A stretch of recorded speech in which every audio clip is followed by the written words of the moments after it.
Saluti ai telespettatori, nuova puntata di Tema post voto, riservata ai commenti dopo le elezioni politiche del 4 marzo 2018. Ospite di Teleacras è una personalità conosciuta, apprezzata nell'Agrigentino e non solo, il professor Massimo Muglia,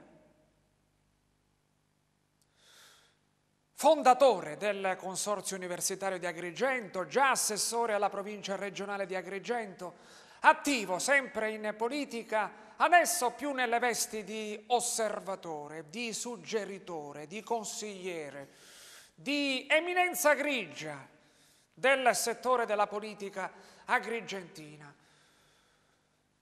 Introduciamo l'odierna puntata di Tema con un breve riepilogo dei dati emersi dalle urne in riferimento al collegio di Agrigento, sia alla Camera che al Senato, e poi ancora sempre in riferimento alle preferenze, i dati emersi nella città di Agrigento.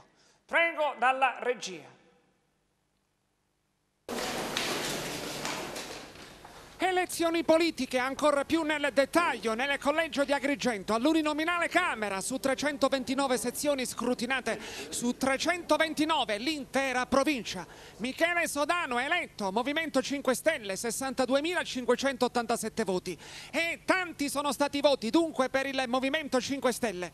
Poi Calogero Pisano, 39.370 voti, di cui 22.712 di Forza Italia, 7.250 della Lega, 6.009 di Fratelli d'Italia, che è il partito di Pisano, e 3.399 di Noi con l'Italia UDC. Poi Giuseppe Sodano, 13.652 voti, di cui 10.530 del Partito Democratico, 1.830 di Civica Popolare Lorenzin, che è il partito di Giuseppe Sodano, 890 di Più Europa e 402 di Insieme. Poi Bianca Guzzetta, 3.425 voti, e tanti dunque sono stati i voti di Liberi e Uguali. E poi Sergio Coniglio, il Popolo della Famiglia, 1570 voti. E poi Giuseppina Di Cristina, Potere al Popolo, 1238 voti. E poi Emanuela Martorana, Italia agli Italiani, 858 voti. E poi Fabrizio Roberto Sutera Sardo, Casa Pound, 608 voti. E poi Lillo Massimiliano Musso, Lista del Popolo per la Costituzione, 534 voti. Adesso il collegio uninominale di Agrigento al Senato. Rino Marinello eletto, Movimento 5 Stelle, 121.832 voti. Poi Vincenzo Giambrone di Forza Italia, 70.079 voti, di cui 42.978 di Forza Italia, 12.423 della Lega, 7.682 di Fratelli d'Italia e 6.996 di Noi con l'Italia UDC. Poi Maria Iacono del Partito Democratico, 27.440 voti, di cui 23.369 del Partito Democratico, 1.742 di Civica Popolare Lorenzin, 1.610 di Più Europa Bonino, 719 di Insieme. E poi Calogero Zammuto di Liberi e Uguali, 6.183 voti. E poi Nicola Di Matteo, il Popolo della Famiglia, 2.696 voti. E poi Carmela Marrone, Potere al Popolo, 1.862 voti. E poi Alfio Sardo, Italia agli Italiani, 1.542 voti. E poi Giovanni Contino, Casa Pound, 983 voti. E poi Anna Di Venti, Lista del Popolo per la Costituzione, 264 voti. E poi Sabrina Armanno, Partito Valore Umano, 245 voti. E infine Concetta Mondello, Partito Repubblicano Italiano ALA, 153 voti. E adesso i voti solo nella città di Agrigento, con 55 sezioni scrutinate su 55.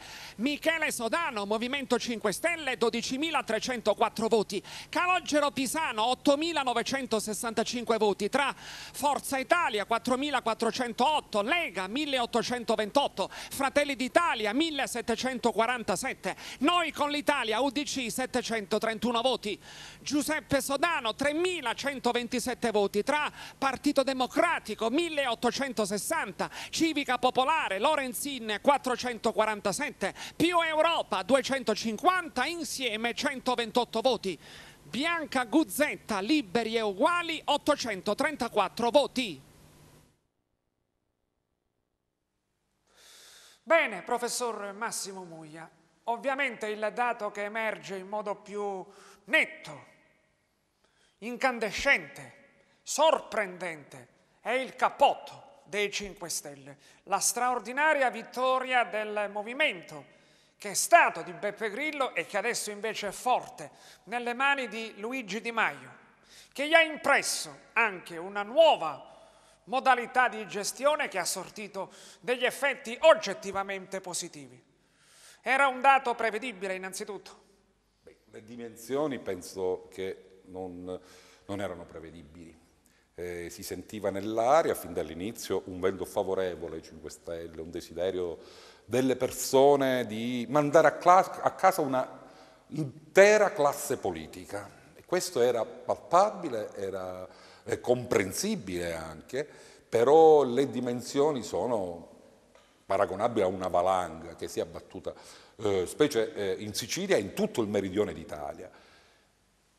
Mi pare che sia una risposta forte, determinata, inequivocabile di un elettorato maturo.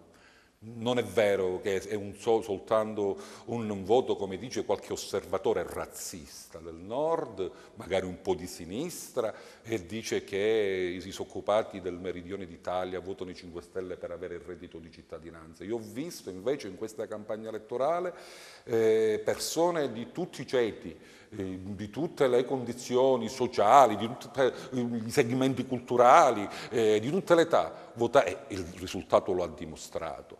Ho visto un elettorato orientato, ma veramente un elettorato che ha coinvolto, un voto che ha coinvolto un elettorato molto vasto e variegato. Dunque è una scelta di popolo sul serio, ma i dati, il 50, il 51, il 55, il 60, a raffadare il 70% di elettorato che vota Movimento 5 Stelle non è un dato da poco, è veramente una rivoluzione veramente fatta con la matita. Una rivoluzione, peraltro nel mezzogiorno d'Italia, nel sud d'Italia, che storicamente è sempre stato l'elettorato più restio alle rivoluzioni, agli stravolgimenti, è stato sempre un elettorato non della rivoluzione ma della reazione, quindi del conservatorismo. Adesso invece risulta l'Italia spaccata in due, la Lega al nord e il Movimento 5 Stelle al sud. Vedi come anche noi sbagliamo, anche io faccio le tue stesse valutazioni, sbagliamo. Questo è un elettorato, vedi, che quando si arrabbia la rivoluzione la sa fare sul serio. È un elettorato che per arrabbiarsi ce ne vuole, ma quando si arrabbia la rivoluzione la fa. Stai attento Angelo, io ricordo un episodio molto più piccolo, limitato. Nel 2007 facemmo la rivoluzione ad Agrigento contro tutto l'establishment, con Zambuto candidato. Fu una rivoluzione breve perché poi non ebbe un'onda lunga, io sono il primo a riconoscerlo, però quella anche fu una rivoluzione di popolo. Gli agrigentini, la gente di questa città rifiutò le prebende, le lusinghe, i vecchi poteri, i vecchi padroni e votò in massa per un candidato che aveva creato un movimento di opinione contro la vecchia politica. Dunque questa gente le sa fare le rivoluzioni. Oggi questo lo avvertiamo, mutatis mutandis, in maniera ampia, in maniera straordinaria, attraverso un voto dato ai 5 Stelle. E questo è un popolo che noi non dobbiamo sottovalutare, è un popolo che non è vero che va cercando ancora Ammennicolo, la prebendina o il piccolo privilegio, il piccolo favoretto di una classe politica che così l'ha abituato per averne il consenso. Finito questo, ma anche con una classe politica ormai in una crisi morale assoluta e con un crollo della qualità stessa della classe politica che ci ha governato negli ultimi 20 anni, ecco che il popolo a un certo punto reagisce, e reagisce con la matita in mano, e fa e determina quello che ha determinato adesso. E dunque come dire, una grande lode, un encomio al popolo agrigentino, al popolo siciliano, al popolo del meridione d'Italia, perché le rivoluzioni le sa fare meglio dei popoli del nord. Io penso che la rivoluzione dei 5 Stelle, votando i 5 Stelle, è una rivoluzione completa in qualche misura, diversa da quella che fanno al nord votando per la Lega. La Lega è un voto di continuità, tutto sommato, nei confronti di un governo di centrodestra che già l'abbiamo visto all'opera. Ritengo che sia più un voto legato a qualche privilegio, piuttosto che il nord vuole conservare. Mi stupiscono molto i voti dati alla Lega al sud, però il popolo quando vota bisogna sempre rispettarlo, qualsiasi cosa, qualsiasi croce metta, su qualsiasi simbolo lo metta. È la regola della democrazia. Se accettiamo la democrazia è una convenzione, l'abbiamo accettata. E allora è giusto che sia rispettato il popolo quando vota. Senza alcuna riserva. Il voto di protesta per il Movimento 5 Stelle. Dall'altra parte della barricata politica si maligna che tanti, la stragrande maggioranza, abbiano votato per il Movimento 5 Stelle perché attratti dalla promessa del reddito di cittadinanza. Ci c'è risposto, non è vero, beh, un 10% è possibile, ma la portata del voto è talmente straordinaria che è impossibile collocarla soltanto in quella fetta di popolazione che legittimamente apprezza questa proposta del reddito di cittadinanza, una proposta che ancora va formulata. Di Maio mi pare che l'abbia riorientata durante la campagna elettorale con parecchia serietà, dicendo che chi paga per 20 anni, per 30 anni le tasse perché ha un lavoro e a 50 anni lo perde, è giusto che lo Stato, che ha avuto l'IRPEF e tutte le altre imposte, eccetera, pagate da questa persona, si metta nelle condizioni di restituire una parte dandogli un reddito di cittadinanza che gli consenta di campare e di campare la famiglia. È un reddito di civiltà ed è una risposta che lo Stato dà, una restituzione che lo Stato fa al disoccupato di 45, 50, 55 anni che non ha la pensione, che perde il lavoro e che per una vita ha lavorato e ha pagato le tasse. E allora è, secondo me, una misura anche di equità. È come quell'imprenditore che paga sempre le tasse come se lo Stato fosse socio al 50% e poi quando ha un problema l'imprenditore fallisce, lo Stato non è più socio, c'è un patto leonino, dicono i giuristi. Se ci sono gli utili, allora lo Stato se ne piglia la metà. Se gli utili non ci sono e c'è una difficoltà aziendale, ecco che lo Stato non partecipa più alle perdite e non subentra per aiutare l'imprenditore in difficoltà. E allora noi perdiamo due grandi, come dire, forze in questo paese, le partite IVA oneste, quelle che creano PIL, quelle che creano occupazione, quelle che creano lavoro, che danno allo Stato le imposte, e i lavoratori seri, onesti, che lavorano e che pagano regolarmente le tasse. Questi due soggetti sono disconosciuti dallo Stato nel momento in cui il piccolo imprenditore entra in crisi o il lavoratore onesto ha sempre pagato le tasse finisce a un momento, rimane disoccupato. Questo non è possibile. La risposta, secondo me, dei 5 Stelle è proprio a queste categorie di persone, piuttosto che al soggetto che non lavora perché non vuole lavorare, perché magari c'è una piccola sacca di qualche pelandrone, lo abbiamo, è fisiologico che ci sia, ma non penso che si riferiscano a quello. Peraltro anche dall'altra parte, dalle altre parti, vi sono state delle promesse più o meno roboanti allo stesso modo. Il reddito di inclusione del Partito Democratico di Renzi o la flat tax del centrodestra di Forza Italia.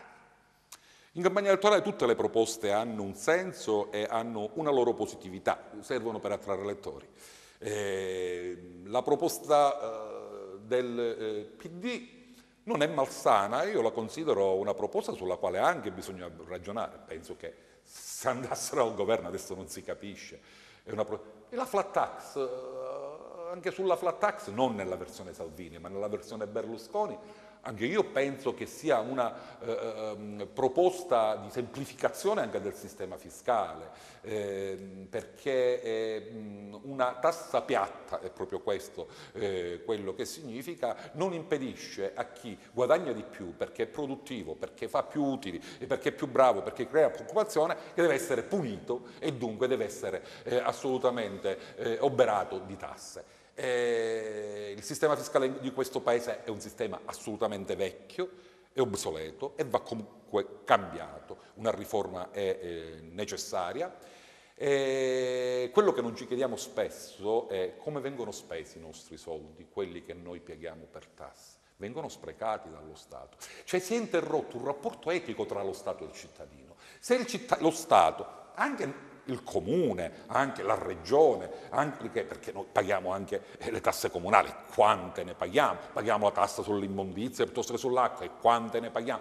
Se questi servizi fossero ottimi servizi, si creerebbe un rapporto, come dire, etico, un rapporto di, come dire, che il cittadino riconoscerebbe che i suoi soldi vengono spesi bene e ha un buon servizio. Ma quando ci troviamo con una marea di tasse a tutti i livelli, locali e le tasse della fiscalità generale cosiddetta, e con i servizi che sono assolutamente pessimi, con sprechi incredibili, con i costi della politica allucinanti, e poi ci troviamo pure con chi percepisce degli stipendi esorbitanti, e non è solo la politica che percepisce gli stipendi esorbitanti, spesso è l'alta burocrazia, che è la nuova mafia della nostra terra, specie più al sud che al nord. E allora il cittadino si ribella: io pago le tasse se vengo servito bene e se c'è una distribuzione anche equitativa di queste risorse anche tra i lavoratori pubblici. Ma non è possibile che un dirigente pubblico, abbiamo visto lo scandalo della regione siciliana,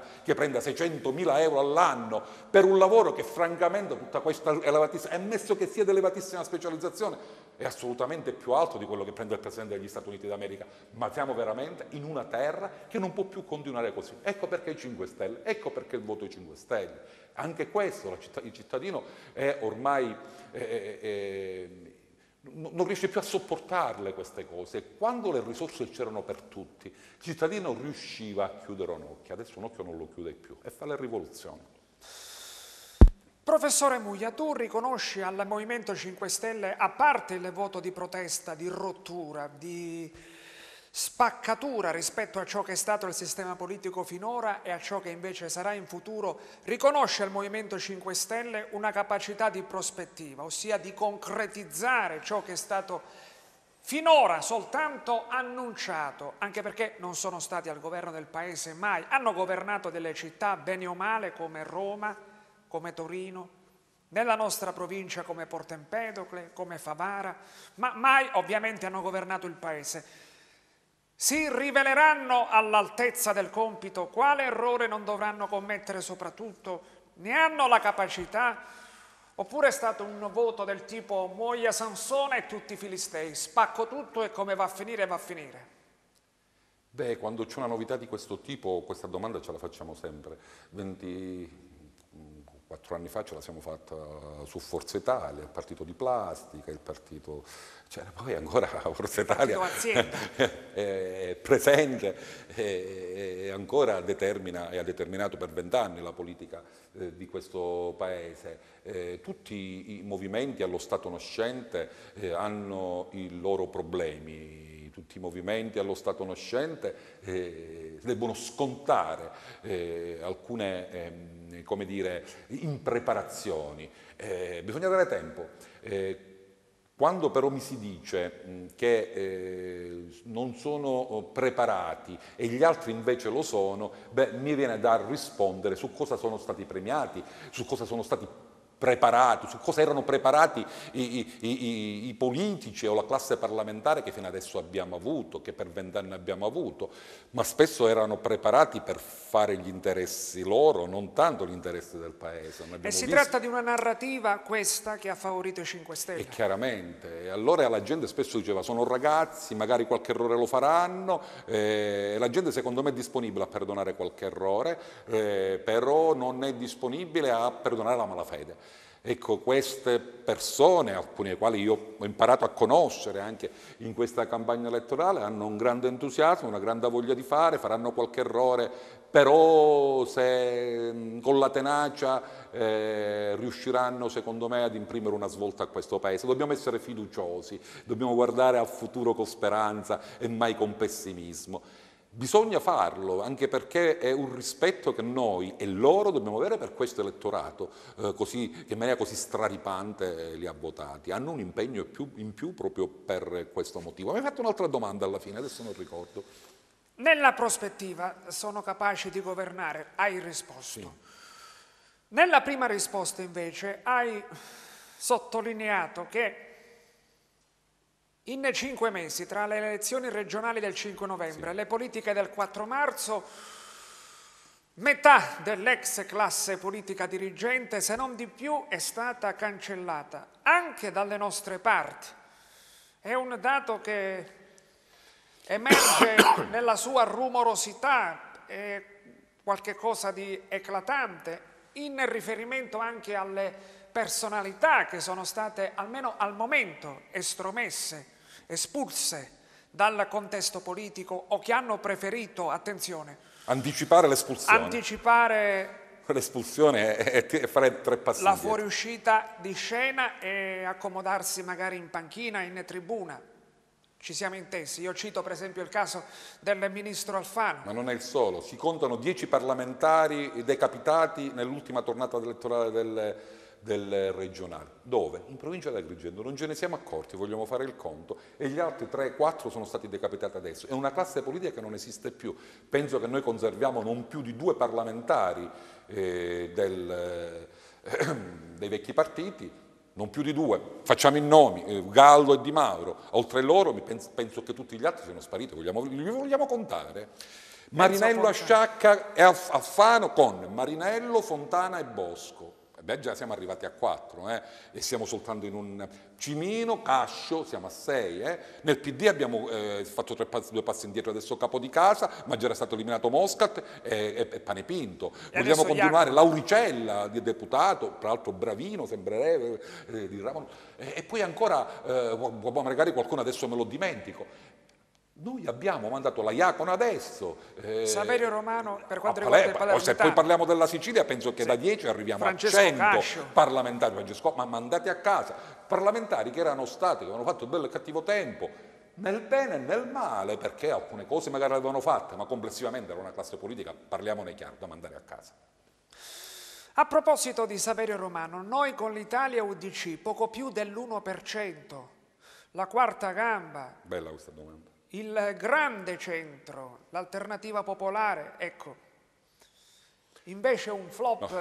Allora, là dobbiamo fare un passo indietro. Noi avevamo, secondo me, 2 partiti che rappresentavano ancora le vecchie ideologie, diciamo così, che avevano fatto il paese nei primi anni, il vecchio Partito Comunista, la Democrazia Cristiana. Io mi accorgo che questi 2 partitini, a sinistra Leo che vuole rappresentare ancora nell'immaginario collettivo i duri e puri provenienti dal vecchio PC, e questo scudo crociato piccolo piccolo messo in quel simbolo dell'UDC non stanno più in sintonia con la gente. Sono simboli del passato. Io da democristiano metterei il simbolo di Sturzo e di De Gasperi della costruzione morale, civile di questo paese, lo metterei come qualcosa di, di protetto, nessuno dovrebbe toccarlo. Oggi abbiamo avuto una parodia di quei grandi partiti, una a sinistra e una al centro. La gente non li ha riconosciuti, la gente non li ha votati e francamente, devo dire, ha fatto anche bene, perché quelle simbologie ormai non appartengono più al futuro e sono simbologie del passato che andrebbero tutelate per la storia di questo Paese e non certamente per la politica attuale. Non è quindi un rifiuto legato alla rappresentanza fisica dei simboli, quanto invece Superamento degli stessi simboli sotto il profilo ideologico. Il superamento delle ideologie è generale, chi non lo vuole capire non lo capisce. A me sembra per esempio stucchevole, lo dico in maniera, guardi, senza peli sulla lingua, questa polemica sul fascismo e sull'antifascismo, questo rischio noi del fascismo io francamente non lo vedo, e allora sarò io che non riesco a capire, d'accordo, non lo vedo proprio, soltanto i cretini possono essere comunisti o fascisti oggi, nel terzo millennio. Oggi i partiti ideologici sono finiti, le ideologie del Novecento di danno ne hanno fatto tanto, ma veramente tanto. Per fortuna sono stati relegati nella storia, oggi ci confrontiamo su altro. Qualcuno è nostalgico delle vecchie ideologie, rimanga nella sua ideologia, nella sua nostalgia. Chi è nostalgico del fascismo rimanga nella sua nostalgia, che è del comunismo, chi lo è pure della democrazia cristiana, fenomeno non ripetibile. Che qualcuno ne voglia dire, oggi il democristiano più originale, che se ne dica, si chiama Matteo Renzi in questo paese. Per me che conosco le cose della democrazia cristiana, la democrazia cristiana aveva una trazione di sinistra, rappresentata dalla componente dossettiana, morotea, poi demitiana nell'ultimo periodo, che cercava di raccogliere il meglio della tradizione della sinistra, la sinistra sindacale di Donà Cattenne. Tutto il resto era al traino, tutto il resto cercava i voti, trovava i consensi, era diffuso sul territorio, ma chi pensava per tutti era la sinistra democristiana. Se mi consenti il paragone azzardato, il patto del Nazareno tra Renzi e Berlusconi come il compromesso storico tra Moro e Berlinguer. Eh sì, un parallelismo azzardato, ma c'è. C'è un parallelismo azzardato e secondo me Renzi lo ha capito. Renzi, secondo me, è l'unico leader che ha avuto questo paese nell'ultimo periodo. È l'unico, l'ha detto Berlusconi, non lo dico io. E Berlusconi voleva passare alla storia vista la sua veneranda età. Renzi aveva l'età per poter determinare questo cambiamento epocale e secondo me il patto del Nazareno andava nel segno di ricostruire un'area di centro che guardava a sinistra, esattamente come la democrazia cristiana, a trazione riformista. Che però rompeva le tradizioni ottocentesche in maniera definitiva e dava a questo paese un governo stabile con un partito, qualcuno lo chiamava come un partito per l'Italia, adesso non ricordo, gli davano della Partito nazione, della Nazione. il partito della nazione.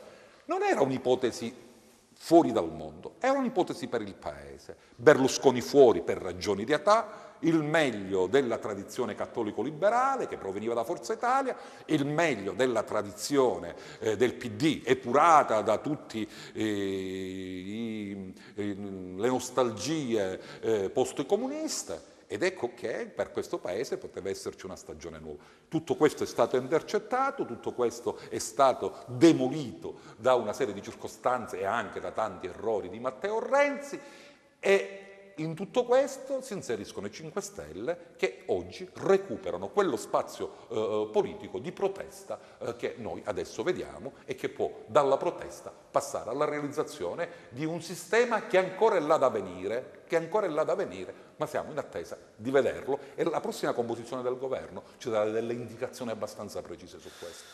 La prossima composizione del governo, ancora sul grande centro, sulla grossa coalizione alla tedesca che tu hai poc'anzi esposto, isolando gli estremismi, da una parte la destra di Salvini, della Meloni, in un certo modo, dall'altra parte gli estremismi a sinistra. Sarebbe stato il progetto politico che avrebbe voluto perseguire Angelino Alfano, che ha anche lanciato Totò Cuffaro prima delle regionali, poi non è stato condiviso, è stato accantonato, ossia questa riunione delle forze moderate sia da destra che da sinistra in un ampio centro, il Partito della Nazione. Adesso, se non erro, non vi sono i numeri per proporre una larga intesa tra PD e Forza Italia, ma Mattarella da democristiano potrebbe essere anche orientato ad esplorare tale ipotesi. Beh, non riesco a capire i numeri come possano esserci. Questo ragionamento che facevamo poc'anzi è un ragionamento ormai datato, ormai collocato a una settimana fa. Oggi con il voto strabiliante dei 5 Stelle, con questo Lega che supera Forza Italia in termini numerici, in termini di consenso, ma anche in termini di seggi, di rappresentanza parlamentare, ritengo che diventi difficile. Mattarella avrà un compito difficilissimo, ma hai ragione tu, porterà avanti un ragionamento da buon democristiano, dunque con moderazione, con intelligenza, con grande senso delle istituzioni e con grande amore per questo Paese. Su questo dobbiamo essere tutti certi, me lo dicono tutti i commentatori politici, tutti i leader dei vari partiti, compreso Di Maio. Compito arduo, molto arduo. Vedremo.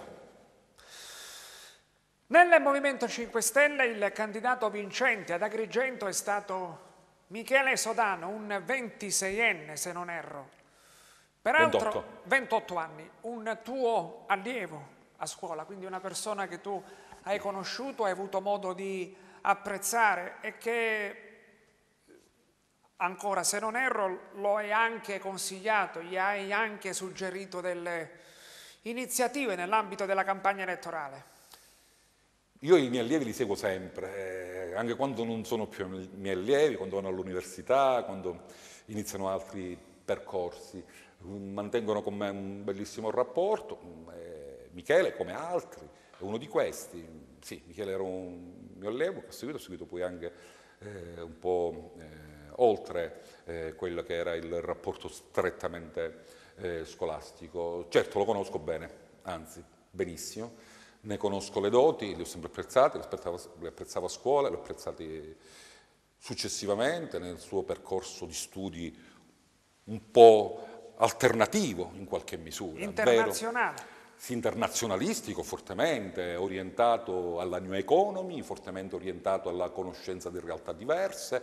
La sua uscita in Danimarca, io non ero molto d'accordo, volevo che si specializzasse in Italia, lui no, vado via, eccetera. Dopo la Bocconi, è un ragazzo che parla benissimo l'italiano, e già è un fatto importante, ma parla altrettanto bene l'inglese, che parla lo spagnolo, che ha fatto delle esperienze all'estero straordinarie, che ha lavorato all'ONU da stagista, ma con un rapporto post laurea, e dunque che ritorna però, che non vuole rimanere all'estero, vuole tornare al suo paese, perché? Per dare un contributo. Ma io spero che Michele possa essere veramente un antesignano di un ritorno di tantissimi nostri giovani, bravi, intelligenti, che io conosco proprio perché negli anni ho tra virgolette anche formato, c'è qualcosa di mio, e che sono andati a lavorare fuori. Quanti ce ne sono? Tantissimi. Magari questa terra potesse un giorno riospitarli e dare loro quello che meritano, e loro dare a questa terra un contributo di straordinaria innovazione, di straordinario lavoro e di competenza. Michele è uno di questi, che possa essere soltanto il primo. La gente lo ha votato in maniera assolutamente straordinaria, e confida che lui possa rappresentare nel Parlamento nazionale veramente una bella immagine di questa città, un'immagine bella. Oggi si parla tanto di bellezza, volevamo fare capitale della cultura Agrigento. Ecco, con Michele un po' l'abbiamo fatta capitale della cultura dentro il Parlamento europeo, l'abbiamo fatto un po' capitale della bellezza, la capitale della innovazione, capitale di una terra che vuole rinascere, di una terra che vuole andare avanti, e una terra che non è legata a vecchi stereotipi dei quali non voglio parlare, non vogliamo più parlare. Peraltro Michele Sodano, a parte le parlamentarie per la parte proporzionale della scelta dei candidati del Movimento 5 Stelle, per il maggioritario, l'uninominale, lui è stato scelto direttamente da Luigi Di Maio, si è proposto lui stesso a Luigi Di Maio ed è stato selezionato. Sì, è vero, bisogna dirlo, anche Michele lo dico, non vengo di rivelare una cosa non rivelabile, anzi, il Movimento 5 Stelle ha fatto quello che ho potuto vedere io dall'esterno, e non faccio parte del movimento, ovviamente, non potrei neanche farne parte, penso, non lo so, non ho voglia neanche di farne parte. Voglio rimanere un elettore, e voglio, se possibile, quando me lo chiedono, dare qualche consiglio, soltanto questo. sono state fatte le parlamentari con un sistema del click che qualcuno critica, un sistema democratico interno, un po' come quando si facevano le tessere nei vecchi partiti. Beh, il Partito Comunista l'ha fatto per 70 anni, le tessere, tutti votavano, cioè, poi l'ha trasformato le sezioni in circoli, con le Camere del Lavoro. La Democrazia Cristiana aveva le sezioni, aveva i tesseramenti, un po' falsi, un po' veri, un po' si votava, un po' no, un po' c'erano imbrogliati, tutte le cose che c'erano una volta. Qua lo fanno, adesso siamo telematici, lo fanno con i click, c'è un metodo di selezione, francamente secondo me un po' settario, e questo settarismo è la prima cosa che il Movimento 5 Stelle deve togliere, adesso deve diventare forza di governo, non può rimanere legato a questi minuscoli, loro lo chiamano il metà, adesso si deve aprire a un popolo straordinario che lo ha votato e che vuole la rinascita di questa terra e che gli dà questo mandato, non può rimanere settario, così come giustamente in un momento nascente è stato. Michele, ripeto, le parlamentari sono stati eletti o scelti alcune persone ed erano i 4 della lista proporzionale. Poi Di Maio ha fatto una cosa intelligente ed è una cosa che, lo dico assumendone la responsabilità. La democrazia è bella, ma non necessariamente sceglie i migliori.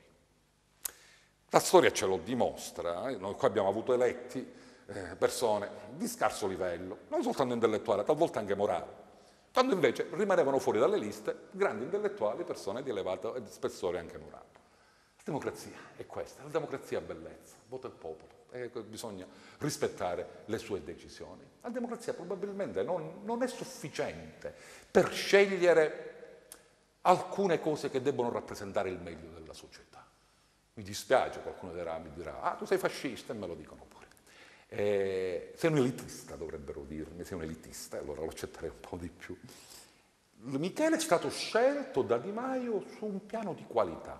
Penso che tantissimi del maggioritario sono stati scelti su un piano di qualità o sul contributo che avevano dato ai territori in maniera anche silenziosa. Vediamo un medico ambientalista, vediamo il giovane intellettuale, il giovane professore universitario, ne abbiamo avuto un altro candidato da qualche altra parte, Agrigentino dico.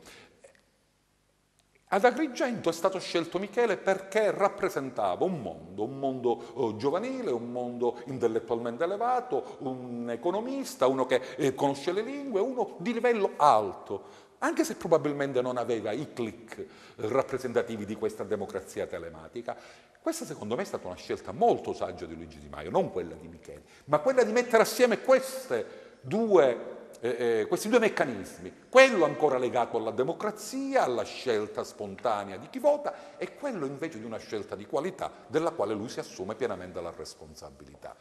Secondo me, e chiudo, è bene che le assemblee rappresentative, non abbiamo trovato un sistema migliore ancora, siano scelte con sistema democratico, ma guarda che il livello di governo non può essere scelto col sistema democratico.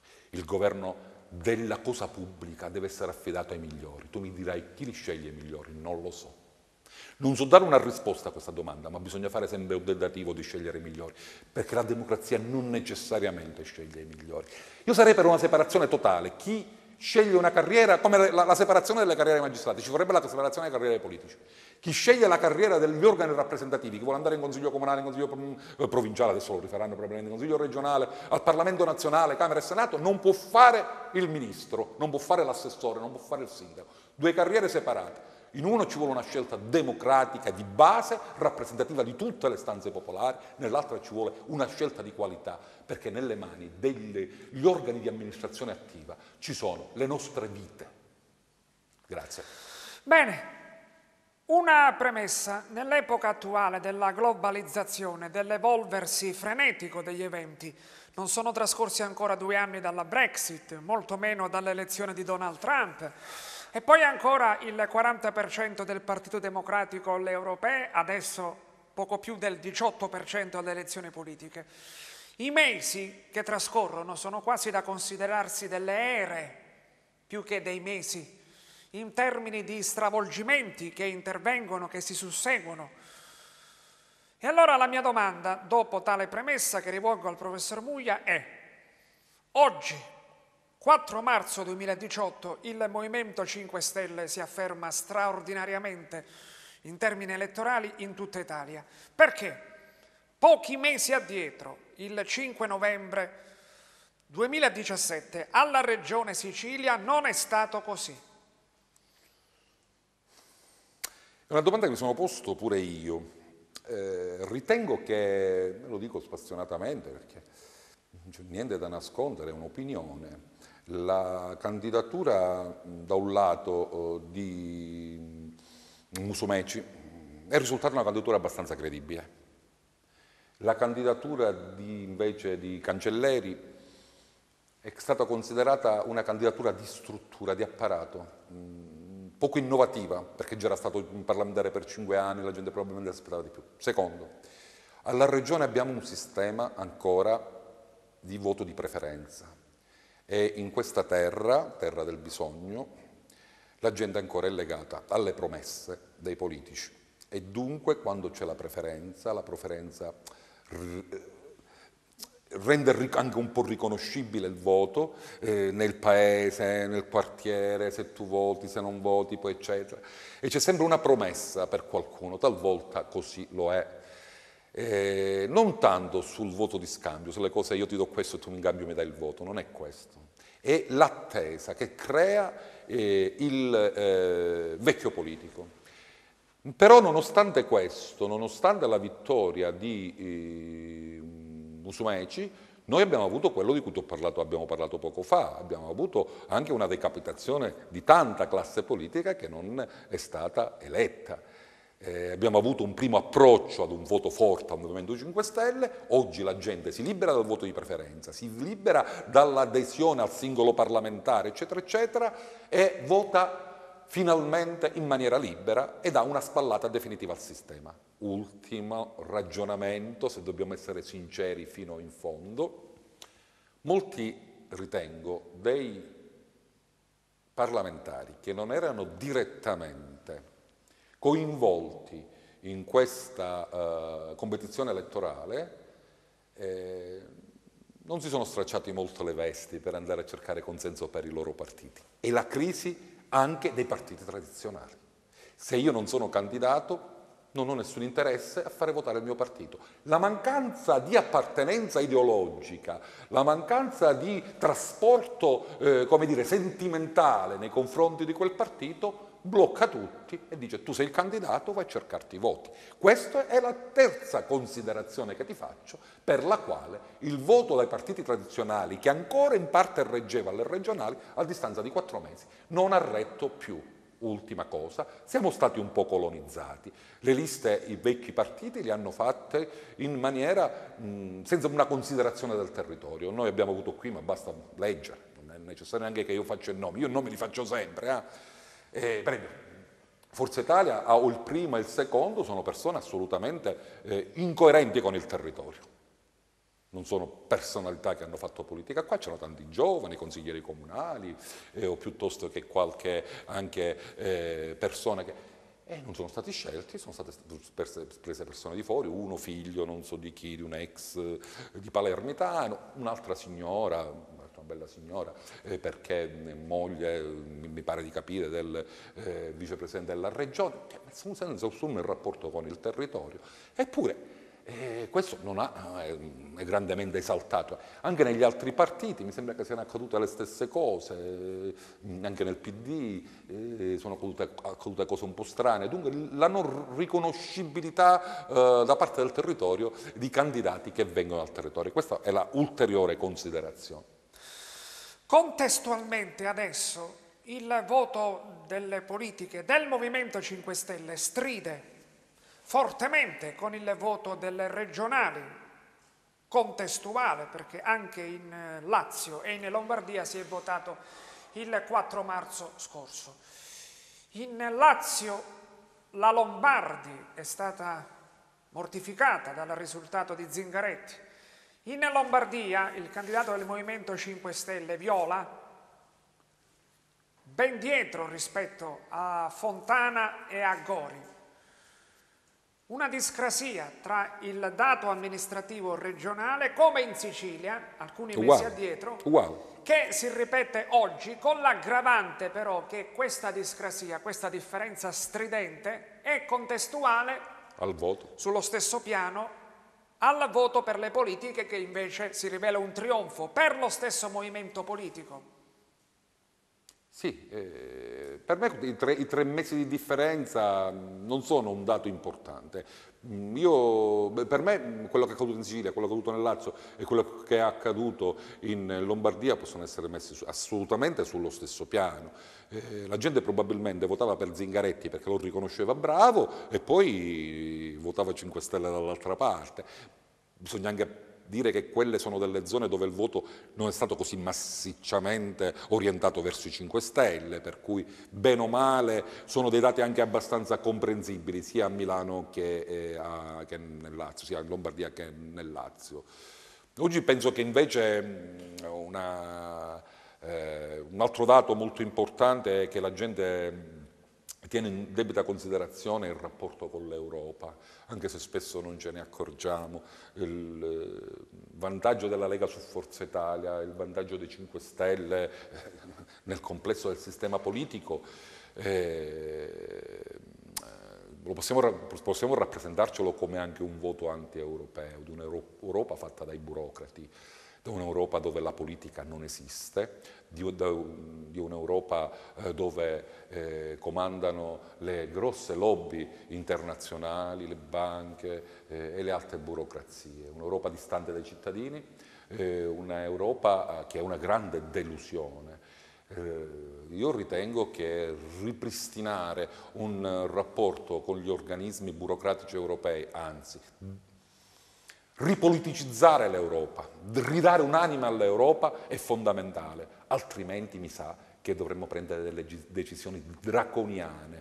Parlavi di Brexit, se non cambia qualcosa in Europa ritengo che l'esempio dell'Inghilterra verrà seguito da altri paesi, ad iniziare dall'Italia. Quanto secondo te, professor Muglia, le politiche migratorie praticate in Italia nel corso degli ultimi 3-4 anni hanno influito sul declino progressivo, inesorabile, politico e anche di rappresentanza politica del centro-sinistra, di Alfano e di Renzi? Hanno influito parecchio perché gestiti male. Il principio portato avanti dal governo di centrosinistra di salvare le vite umane è per noi un principio assolutamente sacrosanto, da uomini civili, per la nostra cultura cristiana, fare morire in mare le persone, non fare nulla per salvarle o indugiare un secondo e tradire la nostra tradizione, tradire la nostra cultura, tradire la nostra presenza nella storia. La seconda parte invece è quella di dare alle cooperative, perché poi questo è il dato che non viene percepito, o che viene percepito malissimo dalla gente, che non viene compreso, delle somme esorbitanti per dare una collocazione alberghiera a queste persone, è un dato che francamente mi lascia perplesso pure me, perché noi non siamo una nazione ricca, senza disoccupati e dunque ci possiamo permettere questi lussi. Bisognava che questa accoglienza ci fosse, ma fosse più moderata nelle forme e nella spesa o nell'impiego delle risorse. Ci è venuto a tutti il dubbio, e questo ha pesato molto sul governo di centrosinistra, che dietro questa accoglienza, il dubbio, io non condanno mai perché non sono io per condannare, ma il dubbio ci è venuto che dietro questa accoglienza e dietro questa collocazione alberghiera, lasciamela definire così, ci fossero dei grandi interessi, sia economici ma anche politici, perché no. Questo è stato un dato negativo che ha pesato sul centro-sinistra. Ma il dubbio che vi fosse il business è stato svelato dall'inchiesta Roma Capitale. Ecco, io non lo volevo dire, ma anche dal Caramineo, più in giù. E allora la gente quando si ribella, quando si indigna, ha ragione di indignarsi.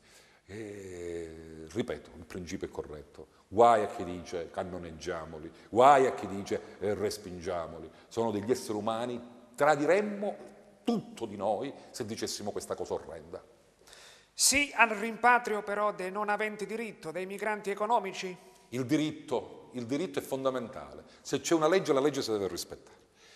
Se ci sono delle persone che non hanno diritto, bisogna trovare tutte le forme, senza però danneggiare le condizioni personali. Perché se noi sappiamo che uno solo di queste persone che è venuto senza averne diritto in Italia, arrivando nel suo paese, viene, sto dicendo una cosa, fucilato o buttato in un carcere e fatto morire o torturato, io dico che per forza di cose dobbiamo trovare un'alternativa. Ogni vita umana è sacra e inviolabile, è un principio che dobbiamo tenere sempre presente. Poi ci possono essere delle politiche di rimpatrio serie, io questo non sono un organo di governo, non posso saperlo, non posso sapere se sono possibili. Se dovessero essere possibili, che ben vengano.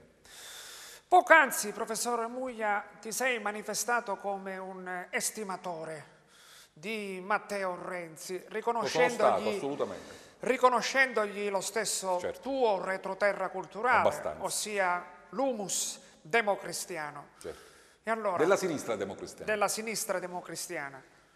E allora la mia domanda che ti rivolgo è: se adesso tu fossi Renzi, come ti comporteresti? Non lo sono per mia fortuna, perché in questo momento veramente è una fortuna non esso, non vorrei trovarmi neanche nei suoi panni, con una sconfitta cogente e quant'altro. Non so bene, ritengo che ci siano ragioni istituzionali e ragioni tattiche. Le ragioni tattiche gli dovrebbero suggerire di mettere il suo partito all'opposizione, di riorganizzarlo e di rilanciarlo. Se invece si fanno emergere delle ragioni più istituzionali, la butto lì, Il governo 5 Stelle dovrebbe essere appoggiato e in qualche misura riorientato sul piano programmatico da un serio partito democratico che ritrova le sue ragioni di presenza in questo Paese, che prende atto di una sconfitta e che si assume la responsabilità di dover fare ancora delle cose importanti per questo Paese. Semmai è il centrodestra è quello che ci sta, che ancora non lo vedo in grado di realizzare un rapporto virtuoso con un governo che necessariamente deve superare le impostazioni tradizionali e andare oltre. Ho risposto, spero di non essere stato criptico, ma penso di aver risposto. È chiaro. Temo di non farmi capire. Voglio coglierti in flagranza ancora, di reato, invitandoti invece ad immedesimarti in conclusione dell'odierna puntata di tema, non più in Renzi, perché già ti sei... Ma Renzi ha fatto degli errori enormi, sono il primo a stigmatizzare. Sulla scuola, io sono un uomo di scuola, sulla scuola ha sbagliato assolutamente tutto, ma un errore così pacchiano che io non riesco a capire quale lobby strana, dicono l'ANPI, l'Associazione Nazionale Presidi, che abbia trescato, poi non lo so, non vorrei essere querelato domani mattina dall'ANPI. Un errore assurdo. I docenti, io faccio parte di questa categoria straordinaria, croce e delizia per tanti versi, con le sue luci e le sue ombre, una classe di gente assolutamente comunque nel complesso straordinaria, che fa un lavoro immenso, io ho grande stima per il 90% dei miei colleghi. 10% sono un po' così. E Renzi fa una scelta di campo, sceglie i presidi e gli dà un potere a discapito dei docenti, che sono 100 volte più numerosi e che sono 100 volte più vicini al PD tradizionalmente. Ma come posso fare io, leader di un partito nazionale, questo errore madornale, ma anche per motivi tattici? Do il potere ai presidi a te ti do i soldi, li distribuisci come vuoi, a tuo rischio. Una cosa fuori dalla grazia di Dio, anche sul piano giuridico, perché un funzionario pubblico per fare una cosa, per scegliere una persona e assumerla, o per scegliere a te a darti dei soldi e a un altro non darglieli, deve rispettare determinati paletti. No, invece no. No, così. I presidi sono i migliori, i più sono intellettuali, questa è la presunzione, una presunzione falsa, che i presidi siano i migliori sul piano intellettuale, sul piano morale, sul piano manageriale. Non è così, sono presidi e basta, che hanno un loro ruolo. Ci sono docenti di straordinaria preparazione, ma che fanno un altro lavoro molto più importante molto spesso. Questo è un dato che ha pesato enormemente sul PD. L'elettorato dei professori e del mondo della scuola sono 1 milione di persone, significa 3 milioni, 4 milioni di voti potenziali. Come può fare Renzi a fare un errore così madornale? Io dico, poi ne ha fatto anche alcuni altri. Però. E tutto ciò nonostante gli 80 euro. Ma gli 80 euro, io ho condiviso quel provvedimento, prendendo una restituzione fiscale, la gente paga troppe tasse e chi tassa ne paga assai, è un reddito basso, è giusto che qualcosa gli si restituisca. Dico, poi i ricchi erano contrari agli 80 euro, ma per una famiglia 80 euro significa pagarsi tutte le bollette, in 2 mesi sono 160 euro, con 160 euro mi pago la bolletta della luce e quella dell'acqua, ma di che parliamo? La gente ha difficoltà a arrivare in fine mese. Per cui il provvedimento degli 80 euro, mangetta, non è una mangetta, è un piccolo aiuto, tra non farlo e farlo è meglio farlo. Dunque, a Renzi io alcune cose, alcuni suoi provvedimenti li ho apprezzati molto, altri molto meno. E ma pazienza, i provvedimenti sulle banche erano fuori dalla grazia di Dio, quantomeno non sono stati capiti, non li ho capiti nemmeno io. E Gesù, la gente poi, le punizioni dell'elettorato arrivano ed ecco che sono arrivate. Però la cultura politica di Matteo e di tutti i suoi amici è una cultura politica l'unica che ha ancora un qualche valore. E lo dice uno che l'ultima elezione ha votato i 5 Stelle, proprio perché non me la sentivo più di votare per chi ha realizzato ripeto, una serie di errori, quello sulla scuola è stato determinante assolutamente, assolutamente. Un'occasione persa per l'Italia. Un'occasione persa, non si è capito perché, quali lobby stanno dietro a certi provvedimenti, non si capisce. In conclusione, se fossi Sergio Mattarella, affideresti l'incarico su 2 piedi al Movimento 5 Stelle, ovviamente un incarico esplorativo? Ancora meglio, non lo sono per mia fortuna. No, è un incarico esplorativo. Mattarella ha nelle migliori condizioni di competenza, rispetto, ma anche di saggezza per capire cosa deve fare. Le consultazioni sono fondamentali. Capire i veri orientamenti, anche quelli non confessati o non confessabili delle varie forze politiche. E poi scegliere, certamente non può non considerare i 5 Stelle nella formazione del nuovo governo. Non può non perché i vincitori sono loro. Al centrodestra c'è una sostituzione della Lega a Forza Italia. Qualcuno dice ma quella coalizione ha più voti. Mattarella è una brutta gatta da pelare, ma io non lascerei fuori i 5 Stelle dal governo del Paese. Non lo lascerei perché significherebbe lasciare fuori dal governo del Paese un partito che è nazionale. Lui ha detto bene Di Maio, diffuso su tutto il territorio nazionale, ma che vince a man bassa tutto il meridione, le isole, tutto il sud e tutto il centro Italia e gran parte del centro Italia. Non può lasciare fuori metà del Paese. È una brutta gatta da pelare, non so come la risolverà. Su una cosa però sono assolutamente contrario, a rimandare alle urne le persone. No, non si può votare continuamente, basta, non si può votare. Debbono i partiti e le forze politiche, gli uomini politici, il Presidente della Repubblica, debbono fare il possibile per dare un governo a questo Paese, sulle cose quantomeno di utilità comune. Un terreno comune, se si vuole, si trova. Le ragioni dello stare assieme debbono essere sempre superiori alle ragioni divisive. Si mettono da parte le ragioni divisive e si facciano i provvedimenti utili all'intera nazione e a chi sta peggio soprattutto. Solo ciò segnerà l'avvento della Terza Repubblica così come l'ha definita Di Maio? Sì, avventatamente o no? Sì, ma vedi, la Terza Repubblica è quanto cambia in genere negli altri paesi, non in Italia, quando cambia la Costituzione. Noi la cambiamo da una Repubblica all'altra, transitiamo cambiando sistema elettorale. E siccome il sistema elettorale è dunque anche la geografia politica del Parlamento, noi possiamo certamente affermare che siamo passati alla Terza Repubblica. La siamo passati da un lato per la legge elettorale nuova, buona o cattiva non lo so, ma anche per la modifica della geografia del Parlamento. Una geografia tripolare per la prima volta che comporta tanti problemi. Non eravamo mai stati in un sistema tripolare, noi lo stiamo sperimentando per la prima volta adesso e con un sistema tripolare, con una presenza dei 5 Stelle, partito assolutamente non ideologico, fuori totalmente dalle ideologie ottocentesche o otto-novecentesche, noi siamo in presenza certamente di una Repubblica nuova. Bene, grazie professor Massimo Muglia. È sempre stimolante rispondere alle tue domande. Grazie. Grazie anche a voi, gentili telespettatori, per la cortese attenzione. Arrivederci ad una prossima puntata di Tema.